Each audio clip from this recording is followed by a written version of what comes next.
The Mandalorian, Season 3, Episode 5, The Pirate. Welcome to Voice of the Fat Mantis, and we have to talk about the most important character and thing that has ever happened in The Mandalorian. It's Zeb. It's the appearance of Zeb, and I really wish that I was surprised that he was going to be in this, but what had happened is, the episode dropped at 3 a.m., and I slept through that, obviously, because I'm a normal human being, and I get up to go to work, and I'm buttering my toast, I'm eating my coffee, and I turn on YouTubes, because I want to get my morning news not from the corrupt normal media, but from the YouTubes.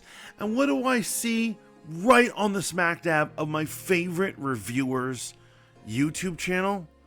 A picture of Zeb, spoiling the crap out of it. And I was enraged.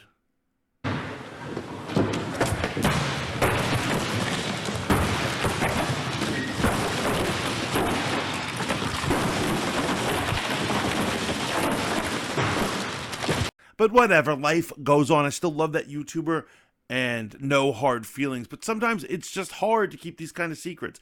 I wish that was a surprise, but it was a pleasure to see him. For those of you who don't know, he was the large alien in the flight suit talking to Carson Teva.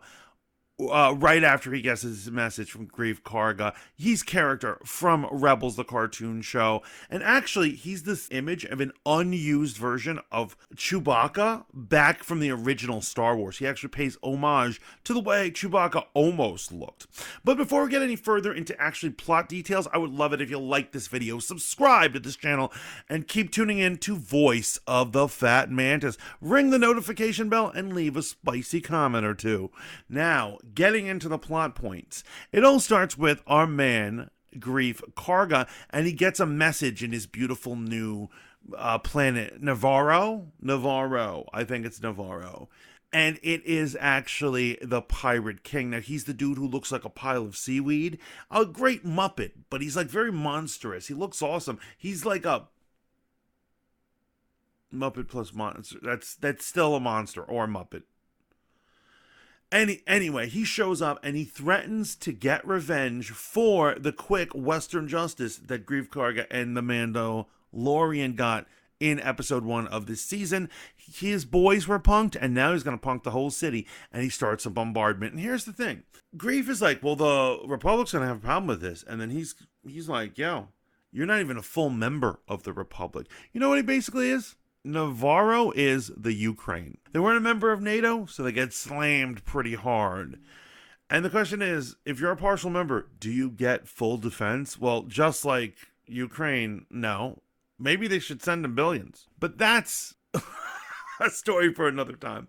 And so, out of desperation, Grief Karga leaves a message. He sends it out and above. And who should get it? Our man, Carson Teva. Now, I love this dude. I'm so glad that he was brought into the story, but unfortunately, he's misused entirely in this story. They use him as laughs. He takes his time to fly back to Coruscant. This is the third time in a row we're seeing Coruscant in the story. It's almost getting overused at this point. He goes through some bureaucratic things. We got a great guest appearance right there. This is really just used as a vehicle to allow Elia Kane, aka the triple agent evildoer queen of destruction for the Empire, to overhear what's going on, and so she can later on play a major part to the usurping of everything. And we're going to get into what my theory is about that and why it was important she was in the episode. And so then Carson goes and he flies out and he finds the Mandalorian, and he's the whole Mandalorian tribe, and he asks them to protect Grief Karga's planet. He's like, he's your boy, and we need you, and justice needs you, and pirates need to be taken down. And what is so bizarre is that he asks them to shed blood, but then right after he does that, he gets in his ship and he flies away. He asks them to do a battle that he is unwilling to do. It was out of character. It was strange. I feel like the episode would be way stronger if Carson Teva had stayed with them and fought alongside with them. Maybe we get to see how he is with a blaster. Maybe they needed his fighter, which I kind of think they did. Next, we have Mando giving an impassioned speech to his crew. It wasn't the greatest speech in the world, but hey, this isn't Game of Thrones. And of course, they join forces. They're like, let's do it. And I'm like, finally, we get to see the Mandalorians work in tandem to destroy something. I love it when that happens. And so we get to see the dropship things that I think you all know. In my trailer review, I couldn't wait to see the Mandalorians drop down with their jetpacks. It just looks the way a jetpack should be used. It was a great battle sequence. The reclaiming Navarro was awesome. I will say it was a little weak sauce McFloss when it's just Mando and his fighter, and then the transport. Of course, it's meant for war, but Bo-Katan's transport was enough to take out the capital ship. If they can be so easily destroyed by just like ships strafing them with smaller ships, what's the point of having big ships? There really should have been a better plan about how to take out that capital. It really wasn't thought out. However, we got through the episode. It was action-packed. It was a good time. And then we get to the bitter end of the story, which I think most of my confusion and issues with this episode are. Bo-Katan is summoned to the chambers of the armorer. Now, the armorer is alone near the forge, and she gives some metaphor about a forge. You know, like most cult leaders, not making any sense. And then she tells Bo-Katan to remove her helmet.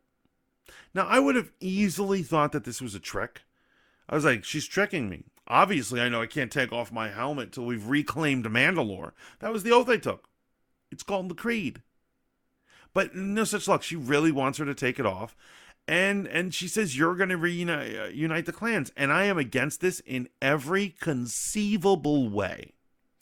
Now, what it is that Mando, it's true, his destiny is to be a good father to Grogu and all these things.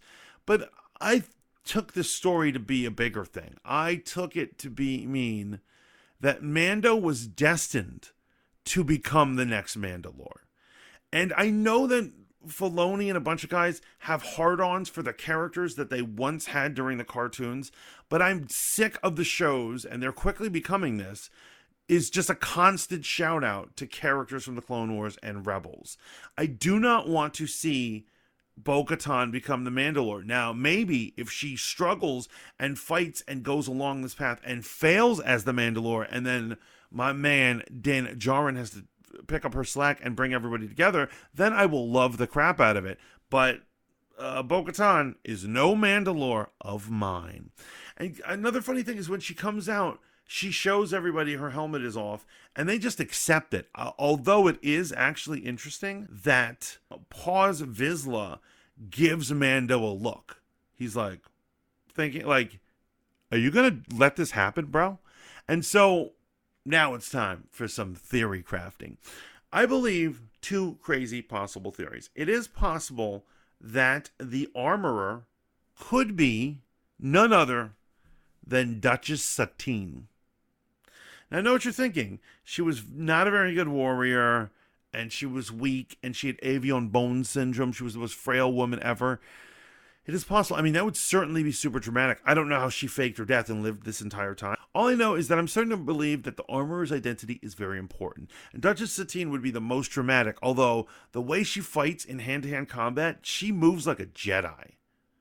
I don't think Satine could ever do that.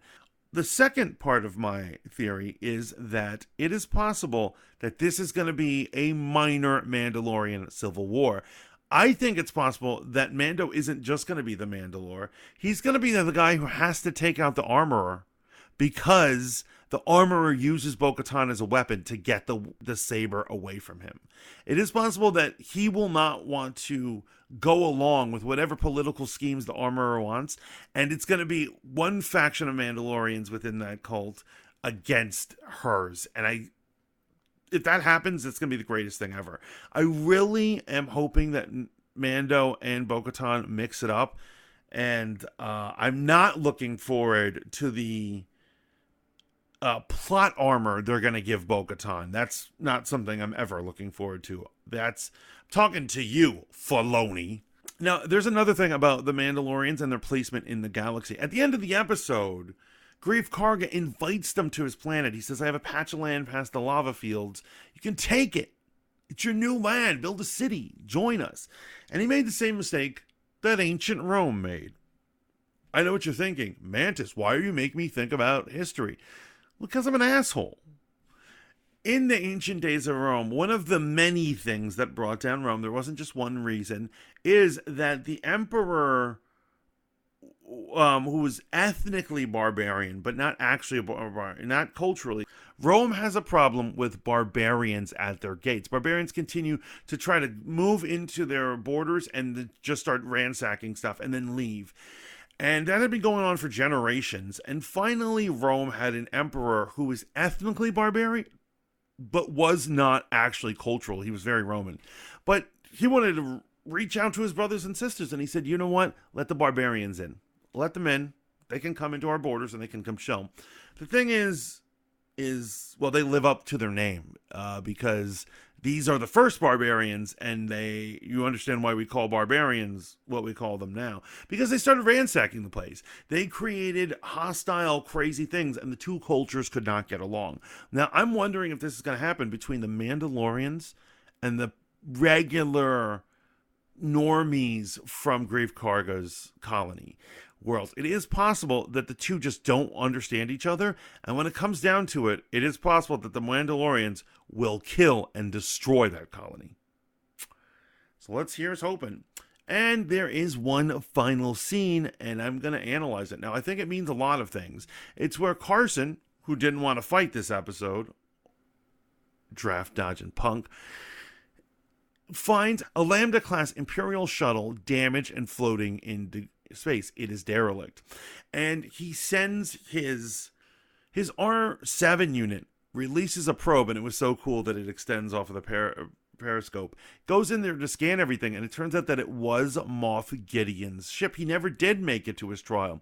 And while it's scanning, I guess they have some sort of meteorological or chemical analysis as well within those laser beams, because it says there is a sliver of Beskar steel stuck in the wall. And the New Republic officer listening to Carson says, you mean he was rescued by Mandalorians? Dun, dun, dun. Now, I think here's what's going on. Elia Kane, who is probably some ultimate Shadow Master, realized that Carson was gonna get the Mandalorians, and she knows that the New Republic cannot be teaming up with Mandalorians, because if that happens, it will destroy any Imperial remnant or First Order that will ever rise. So what does she do? She's gonna frame the Mandalorians for horrible crimes, so that the New Republic, instead of trying to team up with them, will try to arrest or kill them. And I believe that was the whole point of having Carson go to Coruscant and speak his plans, verbally speak out into the world in front of Officer Kane, just so she could be there, so she could put this evil counter plan into theory. And that is my theory of the day. The real question is, guys, what is your theories? Do you like Bo-Katan as the Mandalore? I know we all love her, but do you want her to be the Mandalore? Let me know. Should she reunite the tribes? Let me know down in the comments. Remember to like, share, subscribe, comment, and ring that notification bell, and keep tuning into Voice of the Fat Mantis for more Mandalorian and Star Wars reviews and a bunch of other stuff. Until next time, may the Force be with you.